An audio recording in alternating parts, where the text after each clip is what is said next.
Hello everyone, how are you all. Welcome to wide infusion by triumph academy. आज हम करने वाले हैं आपका पर्सनल फाइनेंशियल प्लानिंग, जो कि आपका एसईसी यानी स्किल एनहेंसमेंट कोर्स का सब्जेक्ट है दिल्ली यूनिवर्सिटी का। इसका यूनिट नंबर 4 करने वाले हैं हम। आज स्टार्ट करते हैं आज की वीडियो को स्टार्ट बिना किसी देरी के। यूनिट नंबर 4 जिसका नाम है इंश्योरेंस प्लानिंग। वीडियो स्टार्ट होने से पहले चैनल को कर दीजिए सब्सक्राइब। तो इंश्योरेंस की ज़रूरत क्यों होती है? सबसे पहले समझते हैं कि इंश्योरेंस होता क्या है।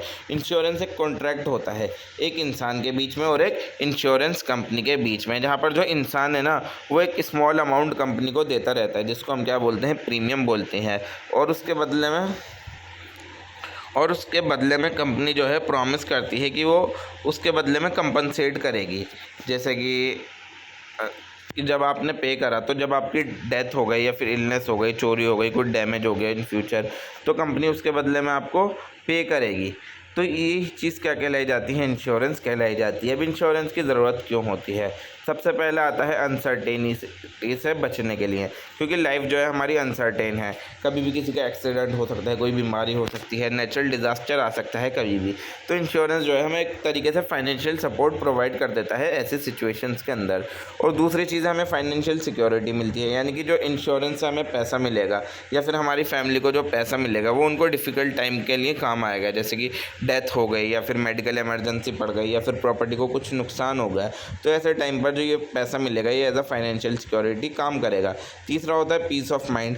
आपको ये चीज़ पता होगा कि आप जो है फाइनेंशियली प्रोटेक्टेड हो, और आपका इससे क्या रहेगा, स्ट्रेस भी थोड़ा कम रहेगा, और आपकी सेविंग इनकरेज होंगी। जैसे कि लाइफ इंश्योरेंस है, तो कुछ लाइफ इंश्योरेंस प्लान्स ऐसे होते हैं जो आपको पैसा सेव करने के लिए भी मदद करते हैं और पैसा इन्वेस्ट करने में भी मदद करते हैं। ये बिजनेसेस एंड लोन्स के अंदर काम आता है। जैसे कि बहुत सारे लोन्स के अंदर जो है ना, इंश्योरेंस कवर ज़रूरी होता है, और बहुत सारे बिजनेसेस ऐसे हैं जो ये चीज़ इंश्योर करते हैं कि एसेट और एम्प्लॉय उनके क्या रहें, इंश्योर रहें, तो उस वजह से वो इंश्योरेंस कराते हैं। अब सबसे पहले आता है लाइफ इंश्योरेंस। लाइफ इंश्योरेंस एक ऐसी पॉलिसी है जहाँ पर इंश्योरेंस कंपनी जो होती है वो एक फ़िक्स अमाउंट देती है अपने नॉमिनी को, यानी कि उसके फैमिली मेम्बर को या फिर उसके डिपेंडेंट को, जिसको भी वो बोलकर जाता है। अगर उस इंसान की डेथ हो जाती है तो उसके बदले में एक अमाउंट देती है कंपनी उसके फैमिली मेम्बर को। तो ठीक है, तो कुछ लाइफ इंश्योरेंस पॉलिसीज़ ऐसी होती हैं जो आपको मनी तब भी दे देती हैं अगर वो इंसान सर्वाइव कर रहा है पॉलिसी टर्म के अंदर ही अंदर, तब भी प्रोवाइड कर देती हैं। तो अलग अलग टाइप की हमारी इंश्योरेंस पॉलिसीज़ होती हैं। सबसे पहले देखते हैं टर्म इंश्योरेंस। ये पूरे टाइप का प्योर इंश्योरेंस होता है, इसके अंदर कोई सेविंग नहीं होती। इसके अंदर प्रीमियम भी आपको कम पे करना पड़ेगा और कवरेज भी इसकी ज़्यादा होती है, और ये मगर तभी पैसा देगी अगर इंसान मरता है, अगर उसकी डेथ होती है पॉलिसी पीरियड के अंदर अंदर, वरना ये पैसे प्रोवाइड नहीं करेंगे। और एंडोमेंट प्लान क्या होता है? इसके अंदर आपको इंश्योरेंस तो मिलेगा, तो साथ साथ आपको सेविंग करने का मौका भी मिलेगा। और ये कब पे किया जाता है? या तो ये डेथ पर आपको मिल जाएगा, और या फिर दूसरी चीज़ मैच्योरिटी, यानी कि अगर आप ज़िंदा रहे तब भी आपको, अगर मैच्योरिटी डेट आ गई 1 साल 2 साल की, तब भी आपको ये मिल जाएगा। तीसरा होता है आपका होल लाइफ इंश्योरेंस। इसके अंदर जो है हम अपनी एंटायर लाइफ को इंश्योर करवा सकते हैं, और ये तभी मिलेगा, यानी कि जब आपकी डेथ हो जाएगी तो ये मनी जो है आपकी फैमिली मेम्बर्स को मिल जाएगा। मनी बैक पॉलिसी आती है, ये रेगुलर पेमेंट होती हैं पॉलिसी टर्म के दौरान। इसके अंदर जो बैलेंस होता है वो पे कर दिया जाता है, या तो उस डेट की मैच्योरिटी पर या फिर उस इंसान की डेथ पर। यूलिक होती है यूनिट लिंक इंश्योरेंस प्लान। इसके अंदर लाइफ इंश्योरेंस तो होता ही होता है, साथ में इन्वेस्टमेंट इन मार्केट भी होती है, यानी कि साथ साथ ये शेयर्स और बॉन्ड में भी पैसा इन्वेस्ट करते हैं, और इसका रिटर्न जो है वो आपकी मार्केट परफॉर्मेंस पर डिपेंड करेगा। अब बेनिफिट्स क्या क्या होते हैं, फ़ायदे क्या क्या होते हैं लाइफ इंश्योरेंस के? तो ये जो है हमारी फैमिली को फाइनेंशियली हेल्प करता है डेथ के बाद आपकी, ठीक है ना। और ये फ्यूचर गोल्स जो है आपके, उनको जैसे कि एजुकेशन, मैरिज, ऐसे फ्यूचर गोल्स को अचीव करने में मदद करेगा। और अगर आपने लाइफ इंश्योरेंस पॉलिसी ले रखी है तो आपको टैक्स भरते टाइम बहुत सारी डिडक्शन मिलेंगे, जैसे 80C और सेक्शन 10 सब सेक्शन 10D।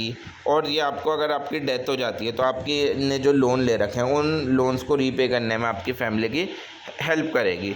उसके बाद आता है हेल्थ इंश्योरेंस। हेल्थ इंश्योरेंस जो है वो पे किया जाता है मेडिकल एक्सपेंसेस को के लिए, जैसे कि हॉस्पिटल के बिल भरने के लिए, डॉक्टर की फ़ीस देने के लिए, सर्जरी की कॉस्ट भरने के लिए।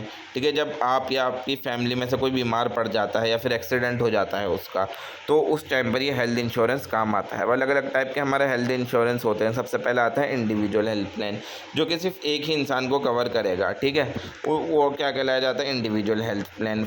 फैमिली फ्लोटर प्लान आता है, जिसके अंदर पूरी फैमिली को कवर किया जाता है एक ही पॉलिसी के अंदर, और ये इसका यूज़ फैमिली के अंदर से कोई भी इंसान कर सकता है। ठीक है, senior citizen plan special plan होता है, जो 60 साल से ऊपर के लोग हैं उन लोगों के लिए। इसके अंदर ज़्यादा मेडिकल चेकअप्स होते हैं और इसके अंदर प्रीमियम भी हाई पे करना होता है।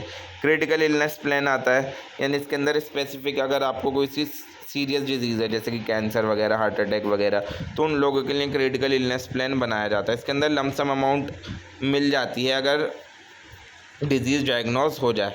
ठीक है ना, अगर बीमारी ठीक हो जाती है तो आपको एक अमाउंट दे दी जाती है। ग्रुप हेल्थ प्लान होता है, ये एम्प्लॉयर द्वारा एम्प्लॉय को दिया जाता है और ये इंडिविजुअल पॉलिसीज से सस्ता होता है। बेनिफिट्स क्या क्या होता है हमारे हेल्थ इंश्योरेंस के? सबसे पहले तो ये मेडिकल कॉस्ट को हमारा कम कर देता है। आपका हॉस्पिटल्स के अंदर कैशलेस ट्रीटमेंट होगा, क्योंकि आपके पैसे यहीं से कटते रहेंगे, और ये आपके दोनों प्री हॉस्पिटलाइजेशन एक्सपेंसेस भी और पोस्ट हॉस्पिटलाइजेशन एक्सपेंसेस भी फुलफ़िल करने में मदद करता है, और आपको बहुत सारे टैक्स बेनिफिट भी मिलते हैं जो सेक्शन 80D के अंदर। उसके बाद आता है प्रॉपर्टी इंश्योरेंस। प्रॉपर्टी इंश्योरेंस जो होते हैं हमारी प्रॉपर्टी को प्रोटेक्ट करने के लिए, जैसे घर, दुकान, फैक्ट्री वगैरह को प्रोटेक्ट करने के लिए लिया जाता है कि इन केस अगर चोरी हो गई या आग लग गई, नेचुरल डिज़ास्टर आ गया या फिर कुछ एक्सीडेंट हो गया, तो ये चीज़ प्रोटेक्टेड रहे, उसके लिए प्रॉपर्टी इंश्योरेंस लिया जाता है। अलग अलग टाइप का प्रॉपर्टी इंश्योरेंस होता है, जैसे होम इंश्योरेंस, ये आपका घर और हाउस होल्ड आइटम जितनी भी हैं वो सारी चीज़ें इसके अंदर कवर की जाएंगी है। ये फायर के केस में, जैसे फायर, आग लग गई, बर्गलरी हो गई, अर्थक्वेक आ गया, तो इन सब चीज़ों के अंदर जो है ये प्रॉपर्टी इंश्योरेंस आपका, होम इंश्योरेंस आपका काम आता है। फिर आता है शॉप इंश्योरेंस, ये आपकी प्रीमिसेस एंड गुड्स को इंश्योर करने के लिए लिया जाता है। फायर इंश्योरेंस, अगर आग लगने से आपका कुछ लॉस होता है या डैमेज होता है उसके लिए लिया जाता है। नेशनल डिज़ास्टर कवर, जैसे फ्लड्स आ गई, अर्थक्वेक आ गए, स्टॉर्म आ गया, उसके लिए नेचुरल डिज़ास्टर कवर लिया जाता है। अब इसके बेनिफिट्स क्या क्या हैं? ये आपकी वैल्यूएबल प्रॉपर्टी को प्रोटेक्ट करने के लिए काम आता है। जितने भी लॉसेस आपके हो चुके हैं उन लॉसेस को रिकवर करने के लिए ये चीज़ काम आती है, और ये बिज़नेस ओनर और होम ओनर दोनों के लिए ही यूज़फुल है, फ़ायदेमंद है। इससे क्या रहेगा, इंसान का दिमाग शांत रहेगा थोड़ा, और जितने भी नेचुरल या फिर मैन मेड डैमेजेस पहुँचते हैं तो उसके पास एक ऑप्शन होगा कि उनको कवर कर सके। अब उसके बाद आता है आपका credit life insurance. Credit life insurance pay off loan if the borrower dies before repaying it, यानी क्रेडिट लाइफ इंश्योरेंस वो इंश्योरेंस होता है, मान लीजिए आपने अगर क्रेडिट लाइफ इंश्योरेंस करा रखा है और आपने कुछ कर्जा ले रखा है, तो अगर आपकी डेथ हो गई ना, तो ये जो कंपनी वाले हैं यही आपका वो कर्जा पे करेंगे। ठीक है ना, इन लोगों की जिम्मेदारी होगी उस कर्जे को पे करने की, और इसकी वजह से उनकी, उस इंसान की फैमिली को बर्डन नहीं किया जाएगा। अब ये किन किन लोन के लिए इस्तेमाल किया जा सकता है? जैसे अगर आपने होम लोन ले रखा है, पर्सनल लोन ले रखा है, एजुकेशन लोन ले रखा है, कार लोन ले रखा है, उसके लिए इस्तेमाल किया जाता है। अब ये किस तरीके से वर्क करता है कि जो लोन अमाउंट है वो इंश्योर कर ली जाती है। अगर बोरोवर जो है मर जाता है तो इंश्योरेंस कंपनी जितना भी उसका लोन बचा हुआ होता है वो बैंक में से उसका खुद कट कर वहाँ पहुँच जाएगा। और बेनिफिट इसके क्या क्या होते हैं? ये बोरोवर की फैमिली को बचाता है कि उनके ऊपर कर्जा ना पड़े, और ये ज़्यादातर बैंक जो लोन प्रोवाइड करते हैं वही साथ साथ ये चीज़ ऑफ़र भी करते हैं। इसके अंदर पीस ऑफ माइंड रहता है इंसान के दिमाग में जब वो बड़ा लोन लेता है कि मतलब एक बार मेरी डेथ अगर हो भी गई तो मेरी फैमिली के पास ये चीज़ होगी। अब प्रोफेशनल लायबिलिटी इंश्योरेंस आता है। ये जो इंश्योरेंस है ये प्रोफेशनल, जैसे डॉक्टर, लॉयर, इंजीनियर, अकाउंटेंट जो लोग होते हैं ना, उन लोगों को ये प्रोटेक्ट करता है लीगल क्लेम्स के लिए। ठीक है ना, जो क्लाइंट जो है इनके ऊपर लीगल क्लेम्स लगा देते हैं अगर उनसे कुछ गलती हो गई या फिर मिस्टेक हो गई उनकी सर्विसेज के अंदर, तो उसके लिए उन लोगों को प्रोटेक्ट करने के लिए प्रोफेशनल लायबिलिटी इंश्योरेंस लिया जाता है। अभी इनकी इंश्योरेंस कौन कौन लेते हैं? डॉक्टर क्या गलती कर सकता है अगर कुछ मेडिकल नेग्लिजेंस कर दी जिसकी वजह से किसी की डेथ हो गई, लॉयर ने किसी को गलत लीगल एडवाइस दे दी, चार्टर्ड अकाउंटेंट जो था उसने गलती से इनकरेक्ट ऑडिट रिपोर्ट बना दी, इंजीनियर या फिर कंसल्टेंट ने कुछ गलती कर दी, तो ऐसे लोग ये इंश्योरेंस करा सकते हैं। अब इसकी इंपॉर्टेंस क्या क्या है कि प्रोफेशनल जो है उनको जो है उनकी गलती के ऊपर जो है पकड़ा भी जा सकता है, और उनको लीगल कॉस्ट और कंपनसेशन बहुत ज़्यादा पे करनी पड़ सकती है। तो ऐसी गलती ना हो, वो ये लोग प्रोफेशनल जो इनका रेपुटेशन है और करियर है वो बना रहे, तो उसके लिए ये चीज़ ली जाती है।